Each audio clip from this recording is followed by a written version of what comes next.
Ate Agida, masyado ka namang desperada. Bahala ka kung anong gusto mong sabihin. Pero walang sino mang makapipigil sa akin. Ano ba talaga ang motibo mo? Gusto mo lang bang makuha kay Arnaldo ang kumpanya? O gusto mong makapagigante? Pareho. Gaganti rin lang ako kay Arnaldo. Eh di doon ako sa kung saan ay makikinabang din ako. Masyadong masikip ang landas na gusto mong tahakin. Kaya mahihirapan ka. Alam mo sa sarili mo na hindi mo kayang banggain si Arnaldo. Wala ka bang tiwala sa aking kakayahan? Ha? Eh, hindi naman sa ganon. Napakasimple ng buhay, Ate Agida. Huwag mong gawing komplikado. Magandang takbo ng ating kumpanya. Malaki ang iyong shares of stock. Kaya kikita ka kahit natutulong. Ayaw mo ba ng ganon? Umaasenso ka kahit wala kang ginagawa? Ayoko ng ganon. Ang gusto ko, umaangat ako. Habang lumulubog naman si Arnaldo. Ate Agida, makinig ka sa akin, ha? Payong kapatid ito. Huwag mong gagayahin ang isang butiki. Anong ibig mong sabihin? Pinipilit kasi ng butiki na yakapin ang poste. Kahit hindi naman niya kaya. Huwag mo akong mamaliitin, Aita. Hindi ako kasing liit ng isang butike. Dahil ako ay isang buhaya. Tama ka, Ate Agita. Marahil nga, isa kang buhaya.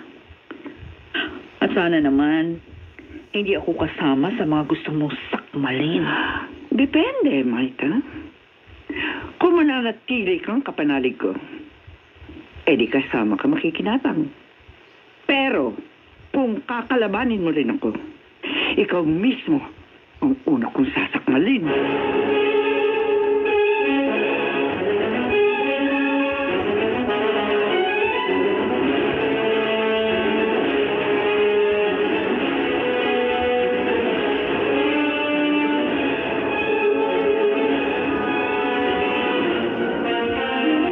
Napakakisig mong tingnan sa suot mong Amerikana. Naninibago po ako, Papa. Masasanay ka rin, Carlos. Nasanay na po akong ang kumbento at simbahan ang aking opisina. Kaya nga, kailangan masanay ka rin dito sa opisina. Pa, sigurado po ba kayo na kaya kong gampanan ang tungkuling iniatang niyo sa akin? Oo naman. Malaki ang tiwala ko sa iyong kakayahan. Sana nga po. Sana nga'y maging karapat-dapat ako sa tiwalang ibinigay niyo sa akin. Kasi nangangamba akong baka hindi ko magawa ng maayos ang aking mga obligasyon. Sabi ko naman sa iyo, Carlos, aalalayan kita. Hindi kita Kumpirmado, Gabriel. Si Carlos nagbagong CEO ng AM Foods Corporation. Talaga? Oo. Napakaswerte ng utol, kumpare. Biruin mo, naging successor siya ni Papa, gayong wala man lang siyang naiambag na kahit ano sa company. Ganun talaga. Kahit nga isang janitor, pwedeng i-appoint ng papa mo na maging kapalit niya. Mas qualified pa nga isang janitor kumpara kay Kuya Carlos. At least naging bahagi siya ng company, kahit isa lang siyang janitor. Si Kuya Carlos, ano ba naging contribution niya? Wala naman, di ba? At least, hindi siya naging sakit ng ulo ng papa mo. Ano ko ba, Blake? Parang si Kuya Carlos pang pinapaboran mo, Okay. Forget about it, Gabriel. Gaya ng nasabi ko, pabor pa rin sa'yo ang pangyayari dahil pwede mong gamitin ang utol mo para makabalik ka sa kumpanya. Sa bagay, may katwiran ka. Sa katunayan, may naisip na akong idea. Talaga? Ano yun? Hindi ako matatanggihan ni Kuya Carlos sa naisip kong proposal. Kaya nga sabihin mo sa akin, ano bang idea ang tinutukoy mo?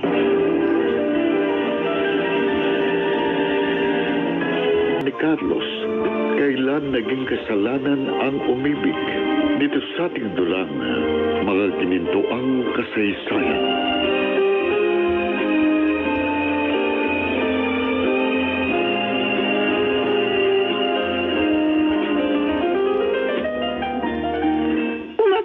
pa rin? Ilang araw na, akala ko ba, nag-retire ka na? Hindi naman common nag-retire na ako. Hindi na ako pupunta ng opisina. Kumusta naman ang bagong CEO? Nagagawa ba naman niya mga dapat niyang gawin? Kaya nga pumapasok pa rin ako dahil inaalalayan ko si Carlos. Nasa transition period tayo, kaya kailangan sanayin ko siya. Oh, Arnaldo, bakit ganun? Hindi ba dapat sinanay mo muna siya bago mo siya itinalaga?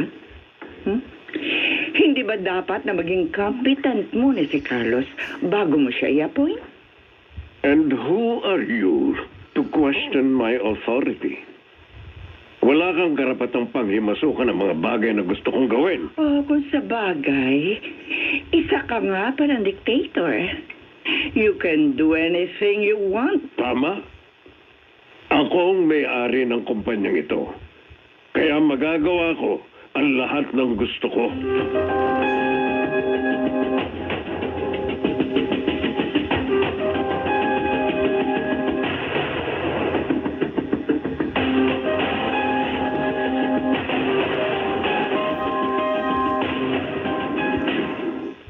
Days ang aking leave of absence. Kaya may sapat na panahon pa ako para makapag-isip ng gusto. Titingnan ko muna ang magiging takbo ng pangyayari. Kung magiging katanggap-tanggap nga ba akong kapalit ni Papa. Pwede naman ako mag-back out kung talagang hindi ko kakayanin. Maintindihan naman siguro ko ni Papa. Asya nga pala. Nasaan na ba si Gabriel? Nag-aalala na ako sa kanya. Hindi ba, Nen? Pupuntahan ko si Blake. Baka sakaling naroon nga ang anak ko.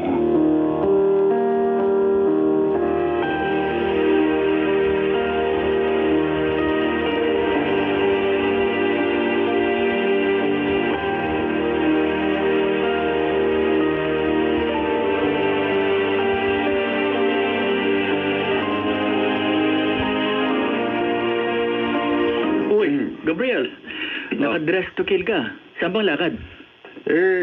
Araw ng linggo kasi ngayon eh. Saan ka pupunta? May date ka ba? Oo. Pero si Lord ang kadate ko ngayon. Magsisimba ako. Ano? Teka, pakiulit nga ng sinabi mo. Bingi ka ba? Ang sabi ko magsisimba ako. Sigurado ka ba? Baka naman mapasok ka pagpasok mo ng simbahan. Kailan pa ba natutong magsimba ang isang demonyo? Grabe ka naman. Ganyan na ba talaga kasamang tingin mo sa akin? Nagbibiro lang ako. Masyado ka namang seryoso. Naninibago na ako dahil hindi ka naman nagsisimba eh. Actually, si Kuya Carlos ang pakay ko. Gusto ko siya makausap pagkatapos ng misa. Itutuloy mo plano mo? Hindi matitiis ni Kuya Carlos ang anak niya. Kaya sigurado kung hindi niya matatanggihan ang aking proposal. Balikan natin ang kasaysayan ni Carlos. Kailan naging kasalanan ang umibig? Dito sa ating dulang, mga kinintuang kasaysayan.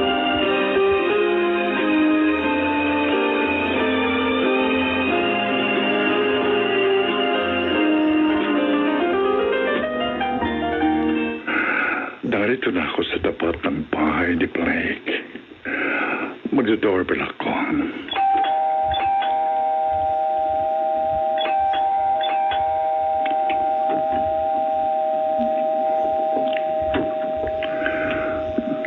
Ayun. Lumabas na si Blake. Sana naman may makuha ko sa kanyang impormasyon sa kinarorok mo na ni Gabriel. Sana nga'y narito siya. Magandang umaga, Father Carlos. Magandang umaga rin sa'yo. Halika, pasok po kayo. Huwag na. Hindi naman ako magtatagal. Gusto lamang kitang tanungin, alam mo ba kung nasaan si Gabriel? Naku, nagkasalisi po kayo. Pumunta po siya ng simbahan dahil gusto rin niya kayong makausap. Ganun ba? Opo.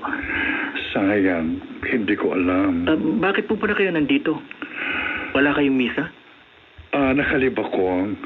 Kaya may ibang paring nagmimisa ngayon sa aking parokya. Siya nga pala, dito na po tumutuloy si Kapraw. Matagal na po. Medyo hesitant nga ako kaso hindi ko naman magagawang tiisin ng kaibigan ko. Sigurado magiging palaboy siya kung hindi ko siya kukup-kupin. Maraming salamat, Blake, sa pagmamalasakit mo sa aking kapatid. Walang anuman, Father Carlos. At huwag niyo sanang isipin kinukonsinti ko siya sa mali niya ginagawa dahil hindi ako nagkukulang ng pagpapaalala sa kanya. Kaya nga nagpapasalamat ako sa iyo dahil ikaw ang umako ng aking responsibilidad. O paano? Pupunta na ako ng simbahan at baka sakaling maabutan ko pa roon si Kapraw.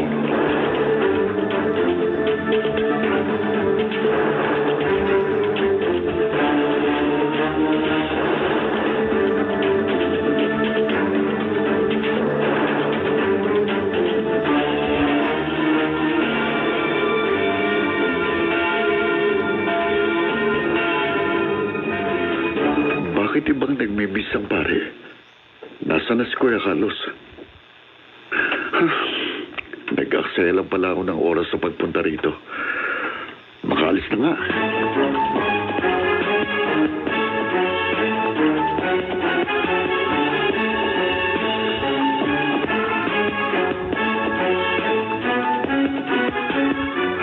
Tapos na ang bisa. Hindi ko na inabutan si Gabriel. Ano kaya kung tawagan ko na lamang siya? Pero hindi ko na siya makontak. Malamang nagpalit siya ng number. Hindi pala. Baka naka-online siya. Kaya sa messenger ko na lamang siya tatawagan. Ayun. Nag-ring. Sana sagutin niya. Hello, Kuya Carlos. Kumusta ka na? Okay lang. Ikaw, kumusta ka na? Okay lang ako, Kuya. Congratulations nga pala dahil ikaw ang bagong CEO kapalit ni Papa. Salamat, Gabriel. Pwede ba tayo magkita ngayon? May importante ko sasabihin. Sige. Sabihin mo kung saan tayo magkikita. Darating ako.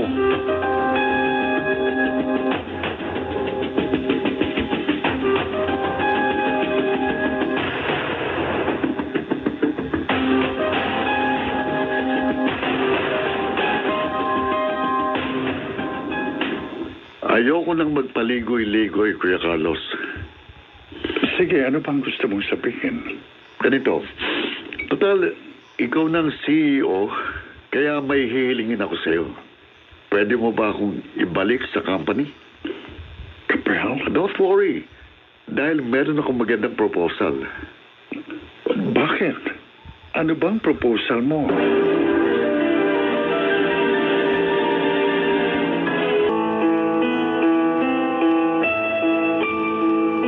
Bang tinutukoy na proposal ni Gabriel, hindi nga ba ito matatanggihan ni Father Carlos?